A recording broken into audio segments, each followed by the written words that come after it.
Here at home, outrage over the fatal shooting of 17-year-old Trayvon Martin is spreading now around the country. On Wednesday, marchers took to the streets in New York City and in Miami. Protesters are calling for the arrest of the shooter, Neighborhood Watch volunteer George Zimmerman.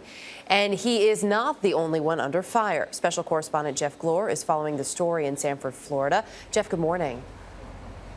Hey, Erica, good morning to you. That's right. Last night, the Sanford City Council here voted a no confidence in their police chief. This was after more rallies, including that rally in New York.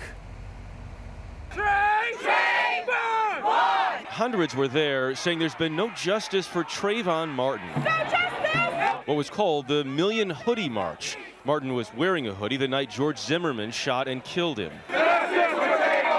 Martin's parents surrounded by supporters. Our son was not committing any crime. No. Our son is your son. I want you guys to stand up for justice and stand up for what's right. We won! Another rally was held in Miami, Martin's home. 3 weeks ago, the unarmed teen was shot in this gated subdivision in Sanford, outside Orlando. He'd been visiting his father after getting suspended from school. Zimmerman, a Hispanic Neighborhood Watch volunteer, was not arrested. He claimed self-defense.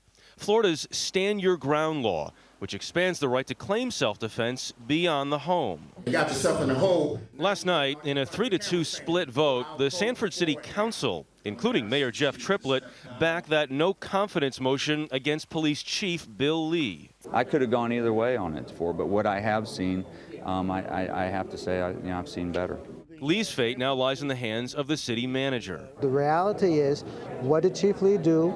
Did he act inappropriately? Has he caused a problem? That is what I'm going to be looking at. A lot of families have been affected. At an NAACP forum earlier, some complained about a history of local police intimidation.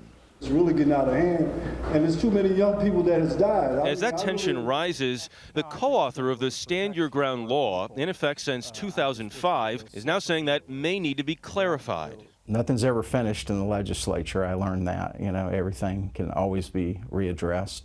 Representative Dennis Baxley told us the law was not intended to cover citizens who pursue suspected threats. If I'm hearing you correctly, you're willing to revisit the language in this law and potentially change it. We need to look at the circumstances that occurred and see if some kind of legislation is in order.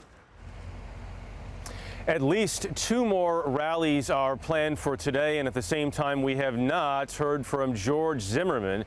He remains in hiding. Erica? Jeff, in terms of that Stand Your Ground law, how soon could the state look at possibly amending it?